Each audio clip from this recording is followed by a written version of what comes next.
No object is so beautiful that under certain conditions it will not look ugly. Oscar Wilde. I found that to be prophetic, and I offer it to you now as I ask you to consider what might seem to be a far-fetched idea.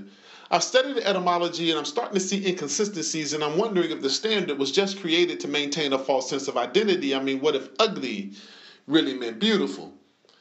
Hold on, pretty people, just bear with me for a moment. The word manufacture used to mean made by hand before the barons of industry made it synonymous with mechanical revolution.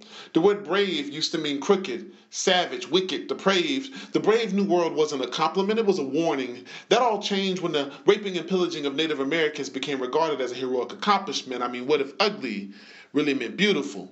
I looked it up. The word ugly is older than pretty, gorgeous. Is it fair? Yes. Take a moment and admire the double entendre I just used. I call it subterfuge. Not what I just did, but what they're doing to us.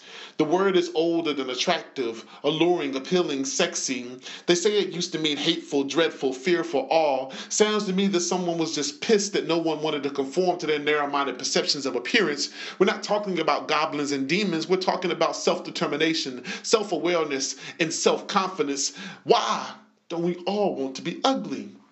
I understand. It was a dastardly trick. They knew that we were afraid of homonyms, homophones, bank, slip, chase, ship, words that are spelled the same but with different meanings. Pugs, ugly. Knee long, ugly. I'm just saying, enthusiasm used to mean possessed by God. Now it means possessed by the demons of commodity and materialism. You see how the wolves of Wall Street tried to put that Red Riding Hood on Obama and turn Mao into Rumpelstiltskin, taking your first slice of American pie for spinning working class idealism into self-determination. I will not be fooled any longer. First King James and now this. They know the error in their ways. Got people using statements like diamond in the rough, like the coal surrounded it ain't black. But when I mention fool's gold, don't nobody want to talk about that. And these fairy tales, the ugly duckling that grows into a swan. Hold up, Mr. Hans Christian Andersen. Who the hell told the swan it was an ugly duckling in the first place? Oh, so a long neck, short legs, and broad bill is beautiful on a swan, but not on Matthew McConaughey. Our fairy godmother has turned the oppression of patriarchy and heterosexism into couture clothing and telephoto lenses.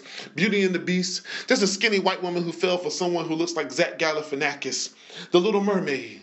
Just a skinny white woman with bad decision-making skills who fails for a dude who can't sell a boat. Where do we get these things? From two shallow Hal brothers named Grimm. Their names are Grimm, and they write fairy tales. Sleeping Beauty was a narcoleptic. Snow White has snow white skin, dark hair, and red lips. That's a character on Twilight.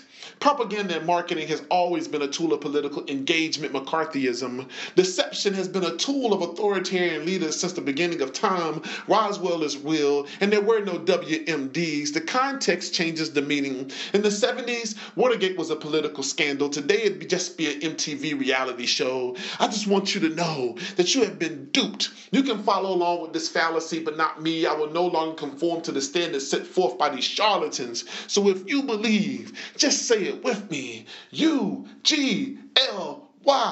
I ain't got no alibi. I'm ugly.